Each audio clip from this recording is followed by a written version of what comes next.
Doctor APJ Abdul Kalam prime മിനിസ്റ്ററുടെ principal scientific adviser ആയിരുന്ന കാലത്ത് അദ്ദേഹം ശ്രീശങ്കര ഐ ക്ലിനിക്കിലേക്ക് കോയമ്പത്തൂർ വന്നിരുന്നു.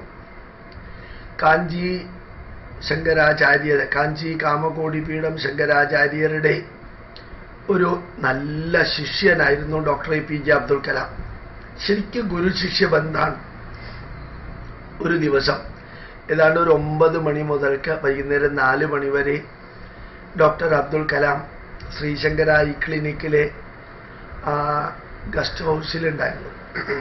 ശ്രീശങ്കര ഐ ക്ലിനിക് കാഞ്ചി കാമകോടി പീഠം ശങ്കരാചാര്യരുടെ അല്ല, അദ്ദേഹത്തിൻ്റെ ഡിവോട്ടീസിൻ്റെയാണ്. വലിയ ഐ ഹോസ്പിറ്റലാണ്. ഭാരതത്തിൽ ഫ്രീ ആയിട്ട് കണ്ണ് ചികിത്സ നടത്തുന്ന, ഫ്രീ ആണ്, ഫുൾ ഫ്രീ ആണ്. അങ്ങനെ 16 ഹോസ്പിറ്റലുണ്ട്. ആ നേത്ര രോഗികളെ റെയിൽവേ സ്റ്റേഷനിൽ നിന്ന് ആശുപത്രിയിലേക്ക് കൊണ്ടുവരലും ഓപ്പറേഷൻ മുതലായവ അവരുടെ കൂടെയുള്ള ഒരാൾക്കുള്ള ഭക്ഷണം, താമസം, തിരിച്ച് റെയിൽവേ സ്റ്റേഷനിൽ കൊണ്ടാക്കൽ, വീടുകളിലാണെങ്കിൽ വീടുകളിലേക്ക് ഉണ്ടാക്കൽ ഉൾപ്പെടെയുള്ള സകല ചെലവും ശ്രീശങ്കര ഐ ക്ലിനിക്കാണ്. ഒരു പൈസ പോലും വാങ്ങിക്കാറില്ല. ആ രോഗികൾക്ക് ഓപ്പറേഷൻ കഴിഞ്ഞ് 4 ദിവസം 5 ദിവസം സ്റ്റേ ചെയ്യാനുള്ള ഡ്രസ്സും ഉൾപ്പെടെ അവിടെ നിന്നാണ് കൊടുക്കുക. അവർക്ക് ഭക്ഷണം കഴിക്കാനും വെള്ളം കുടിക്കാനും ഒരു പാത്രവും ബാക്കിയുള്ളതുണ്ട്. അതവർക്ക് തിരിച്ചു പോകുമ്പോൾ കൊണ്ടുപോവുകയും ചെയ്യാം. നല്ലൊരു അനുഭവമാണ്. ഇപ്പോൾ ഡോക്ടർ അബ്ദുൽ കലാമിൻ്റെ കൂടെ അത്രയും സമയം ചെലവഴിക്കാൻ എനിക്കും ഭാഗ്യം കിട്ടി. ഞാൻ എഴുതിയ പുസ്തകമൊക്കെ അദ്ദേഹത്തിനെ കാണിച്ചു. അദ്ദേഹത്തിൻ്റെ കൂടെ ഒരു ചെമ്പിച്ച തലമുടിയുള്ള ഒരു പേഴ്സണൽ സെക്രട്ടറി കൂടി ഉണ്ടായിരുന്നു. ഞങ്ങൾ 3 പേരും മാത്രമായിരുന്നു ഒരു മുറിയിൽ.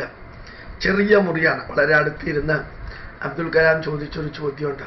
ഹാവ് യു എവർ റെഡ്, തമിഴും കൂടി ചേർത്തിട്ടാ, നിങ്ങൾക്ക് സാമവേദം എപ്പടി തെരിയുമാ, have you ever read that, നിങ്ങൾ സാമവേദം വായിച്ചിട്ടുണ്ട്? ഞാൻ ഒരു സാമവേദത്തിലെ കണ്ടന്റ് കുറേ എനിക്കറിയാം. ഋഗ്വേദത്തിലെ 5115 മന്ത്രങ്ങൾ എടുത്തിട്ട് ഗാനരൂപത്തിൽ ആലപിക്കുന്നതാണ് സാമവേദം. സാമവേദം എന്ന് പറയുന്നത് തികച്ചും വ്യത്യസ്ത കണ്ടന്റ് ഉള്ള ഒരു വേദമല്ല. ഋഗ്വേദത്തിലെയും യജുർവേദത്തിലെയും മന്ത്രങ്ങളെ സാമഗാന രൂപത്തിൽ ആലപിക്കേണ്ടത് എങ്ങനെയാണെന്ന് വിവരിക്കുന്നതാണ് സാമവേദം. അപ്പോൾ അദ്ദേഹം പറഞ്ഞു, ഐ വാസ് വിസിറ്റിംഗ് ജർമ്മനി. ഞാൻ ജർമ്മനിയിലേക്ക് പോയപ്പോൾ കുറേ പേരെന്നോട് പറയുന്നുണ്ടായിരുന്നു, ബോൺ മാരോ ട്രാൻസ്പ്ലാന്റേഷൻ വളരെ ഡീറ്റെയിലായിട്ട് സാമവേദത്തിൽ വിവരിക്കുന്നുണ്ട്. അപ്പോൾ അത് നിങ്ങൾക്ക് അറിയാമോ എന്ന് ചോദിച്ചു. അപ്പോൾ ഞാൻ പറഞ്ഞു, സാമവേദത്തിൽ അങ്ങനെ ഒരു ബോൺ മാരോ ട്രാൻസ്പ്ലാന്റേഷൻ വിവരിക്കാനുള്ള സാധ്യതയില്ല. പക്ഷേ സാമവേദത്തിൻ്റെ ഗ്രന്ഥങ്ങളുണ്ട്, ബ്രാഹ്മണ ഗ്രന്ഥങ്ങൾ, ആരണ്യക ഗ്രന്ഥങ്ങളായിട്ടുള്ള ശരിക്ക് 25 ബ്രാഹ്മണം അല്ലെങ്കിൽ ബൃഹത് ബ്രാഹ്മണം, ഷഡ്വിംശത് ബ്രാഹ്മണം, വലിയ പുസ്തകങ്ങളാണ്. ആ ബ്രാഹ്മണ ഗ്രന്ഥങ്ങളിൽ ഇതൊക്കെ വിവരിക്കുന്നുണ്ടാവും. അതിൻ്റെ ഡീറ്റെയിൽ കളക്ട് ചെയ്തിട്ട് എനിക്ക് അയച്ചു തരാമോ എന്ന് ചോദിച്ചു. ഞാൻ കിട്ടുകയാണെങ്കിൽ അയച്ചു തരാം. ബോൺ മാരോ ട്രാൻസ്പ്ലാന്റേഷൻ എന്നുള്ളത് അതേപോലെ തന്നെ സംസ്കൃതത്തിൽ വിവരിച്ചിരിക്കാൻ സാധ്യതയില്ല. ഞാൻ ചോദിച്ചു, അതിൽ പോകുന്നതിന് പകരം നമ്മുടെ സുശ്രുത സംഹിതയിൽ ഇതെല്ലാം ഉണ്ടല്ലോ, അത് മതി, എനിക്കത് അയച്ചു തന്നാൽ മതി എന്ന് അദ്ദേഹം പറഞ്ഞു. പിന്നെ ഞാൻ എഴുതിയ പുസ്തകമൊക്കെ നോക്കിയിട്ട് നമ്മുടെ BC 3000 സിങ്ക്, ടിൻ, ലെഡ് ഇതെല്ലാം രാജസ്ഥാനിലെ ഡാലിബ മൈനുകളിൽ എക്സ്ട്രാക്ട് ചെയ്തതിൻ്റെ റെസിഡ്യൂകളൊക്കെ, മില്യൺസ് ഓഫ് ടൺ റെസിഡ്യൂ അവിടെ ഉള്ളതിനെക്കുറിച്ചൊക്കെ ഞാൻ വിവരിച്ചു. സിങ്കിൻ്റെ എല്ലാം വിവരിച്ചു. ഇതെല്ലാം വിവരിച്ച പുസ്തകം അദ്ദേഹം വായിച്ചപ്പോൾ ഞാൻ പറഞ്ഞു, what to say, our people knew all these things 3,000 4,000 years ago.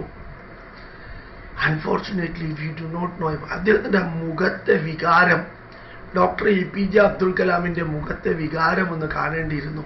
U should send all these books to me. അതിലെല്ലാം എനിക്ക് അയച്ചു തരണം. I may be busy, but I will depute a NPL scientist, Dr. Satoshkar will be contacting you. You send everything to him. He will be handing over. Generally, every day evening we used to have an evening walk together. We discuss about your books. എന്നൊക്കെ അദ്ദേഹം പറഞ്ഞു. വലിയൊരു അനുഭവമായിരുന്നു. നമ്മുടെ നാടിൻ്റെ പൈതൃകം അത് ഏതെങ്കിലും പുസ്തകത്തിൽ ഒറിജിനലായിട്ട് കാണുമ്പോൾ ഒരു മനുഷ്യൻ്റെ ത്രില്ലിംഗ് ആയിട്ടുള്ള ഫേഷ്യൽ എക്സ്പ്രഷൻ, ബോഡി ലാംഗ്വേജ്, വാക്കുകൾ, കണ്ണിലെ തിളക്കം. എന്നിട്ട് അദ്ദേഹം പറഞ്ഞു, world would like to know about our heritage. ഉങ്ങളെ ഏതാവത് പണ്ണുങ്കോ உங்களுக்கு മുടിയും അപ്പടി എന്ന് പറഞ്ഞ് ഇങ്ങനെ അദ്ദേഹം ആലോചിച്ചുകൊണ്ടിരുന്നു. അദ്ദേഹം നിലത്തിരുന്ന രീതി, ആ ചെമ്പിച്ച തലമുടിയുള്ള പാർട്ടിയുടെ അടുത്ത് ഇങ്ങനെ ഇരുന്ന് അങ്ങേര് താടിക്ക് കയ്യും കൊടുത്തോണ്ടിരുന്നതാണ്. ജീവിതത്തിൽ മറക്കാൻ പറ്റാത്തൊരു അനുഭവമായിരുന്നു ഡോക്ടർ APJ അബ്ദുൽ കലാമുമായിട്ട്. അന്ന് ഡോക്ടർ APJ അബ്ദുൽ കലാമിൻ്റെ ഒരു ക്ലാസ് ശ്രീശങ്കര ക്ലിനിക്കിൽ ഉണ്ടായിരുന്നു. അവിടെ 40ഓളം ഡോക്ടർമാരുണ്ട്. അതിൽ 20-22 ഡോക്ടർമാർ റഷ്യയിൽ നിന്നും ജർമ്മനിയിൽ നിന്നും അമേരിക്കയിൽ നിന്നും ഒക്കെ വന്ന് ഫ്രീ സർവീസ് നടത്തുന്നവരാണ്. ബാക്കിയുള്ളവർ ഇന്ത്യക്കാരാണ്, അവരും ഫ്രീ സർവീസ് നടത്തുന്നവരാണ്. അപ്പോൾ ഡോക്ടർ അബ്ദുൽ കലാമിൻ്റെ ഒരു ലെക്ചർ ഉണ്ടായിരുന്നു. ലെക്ചർ കഴിഞ്ഞ് ഇറങ്ങുന്നതിന് മുമ്പ് അദ്ദേഹം പറഞ്ഞു, വീരമണി എന്നാണ് ആ ഹോസ്പിറ്റലിലെ ഡയറക്ടറുടെ പേര്, ഡോക്ടർ വീരമണി, നെക്സ്റ്റ് ടൈം നീങ്ക ഡോക്ടർ ഗോപാലകൃഷ്ണനെ കൂപ്പി ഇങ്ങ ഒരു ലെക്ചർ പണണം എന്ന് പറഞ്ഞു. ഉറക്കെ മൈക്കിൽ തന്നെയാണ് തമിഴ് പറയുന്നത്. നിങ്ങൾ ഗോപാലകൃഷ്ണനെ വിളിച്ച് ഇവിടെ ഒരു lecture. He knows about Indian heritage, the scientific heritage of India. ആ ഡോക്ടർ വീരമണിക്ക് നമ്മൾ നല്ല രീതിയിൽ സേവാരത്ന അവാർഡ് കൊടുത്തു. കാശൊന്നും കൊടുത്തില്ല, സേവാരത്ന വലിയ മെമൻറ്റോയും സർട്ടിഫിക്കറ്റൊക്കെ കൊടുത്തു. അദ്ദേഹം പറഞ്ഞു, എൻ്റെ ജീവിതത്തിൽ കിട്ടിയിരിക്കുന്ന ഏറ്റവും വലിയ അവാർഡാണെന്ന് വീരമണി പിന്നീട് പറയുകയുണ്ടായി. അദ്ദേഹം പറയുകയുണ്ടായി. ഈ വീരമണി ഒരു 6 മാസം കഴിയുമ്പോൾ എന്നെ വിളിച്ചു. എനിക്ക് അവിടെ തന്ന ട്രീറ്റ്മെൻറ്റ് ജന്മജന്മാന്തരത്തിൽ മറക്കാത്ത ട്രീറ്റ്മെൻറ്റാണ്. 1 മണിക്കൂർ ഞാൻ സേവനത്തെക്കുറിച്ചാണ് പറഞ്ഞത്. പരേഷാമുപകാരായ ജീവതി സ ഏവ ജീവതി. മറ്റുള്ളവരുടെ നന്മയ്ക്ക് വേണ്ടി ജീവിക്കുന്നവൻ മാത്രമേ ജീവിക്കുന്നുള്ളൂ. അപ്പോൾ ഈ വീരമണി എന്ന് പറയുന്ന വ്യക്തി എന്നോട് പറഞ്ഞു, കേരളത്തിലെന്നല്ല ലോകത്തിൽ എവിടെയും നേത്ര രോഗികളുണ്ടെങ്കിൽ അവരുടെ ഫോൺ നമ്പർ മാത്രം ഞങ്ങൾക്ക് തരിക, ബാക്കി അവരെ ഇവിടെ കൊണ്ടുവന്ന് ചികിത്സിച്ച് തിരിച്ചയക്കാനുള്ള ഉത്തരവാദിത്വം ഞങ്ങൾ നോക്കിക്കോളാം.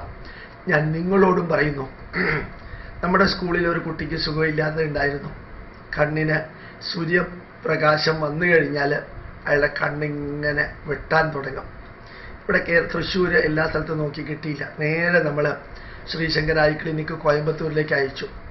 അവർ നോക്കിയിട്ട് ഉടനെ പറഞ്ഞു, ഈ കുട്ടിയുടെ റയറസ്റ്റ് അസുഖം പൊടിയുമായിട്ട് ബന്ധപ്പെട്ടതാണ്, മണ്ണിൻ്റെ പൊടിയുമായിട്ട് ബന്ധപ്പെട്ടതാണ്.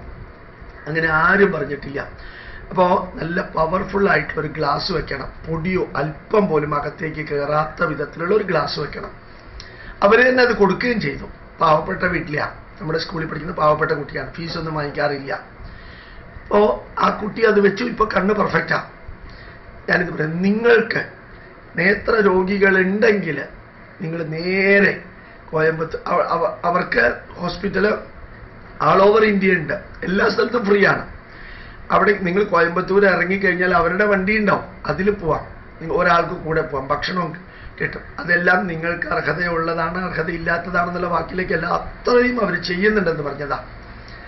അപ്പോൾ അങ്ങനെ ഡോക്ടർ അബ്ദുൽ കലാമിൻ്റെ ബോൺ മാരോ ട്രാൻസ്പ്ലാന്റേഷൻ എന്ന വിഷയവും നമ്മുടെ പുസ്തകമൊക്കെ എഴുതിയതിന് ശേഷം കുറേ കാലം അദ്ദേഹമായിട്ട് ബന്ധമുണ്ട്. രാഷ്ട്രപതി ഭവനിൽ പോയിട്ടും പുസ്തകം കൊടുക്കാൻ സാധിച്ചു. അദ്ദേഹത്തിനെ നേരിട്ട് കാണാൻ അനുവദിച്ചില്ല, അദ്ദേഹം അവിടെ ഇല്ലായിരുന്നു, അപ്പോയിൻമെൻറ്റ് തന്നില്ല, അവിടെ കൊടുത്താൽ മതി എന്ന് പറഞ്ഞു. ഡോക്ടർ സതോഷ്കറും കൂടെ ഉണ്ടായിരുന്നു, അദ്ദേഹം പറഞ്ഞ ആൾ. ജീവിതത്തിലെ ചില അനുഭവങ്ങളൊക്കെ ഞാനിങ്ങനെ വിചാരിക്കാറുണ്ട്. മരിക്കാറായിട്ട് കട്ടിലേക്ക് കിടക്കുമ്പോൾ കൈകെട്ടിയിരുന്ന് കണ്ണടച്ച് ചിന്തിക്കണം ഭൂതകാലത്തെക്കുറിച്ച്.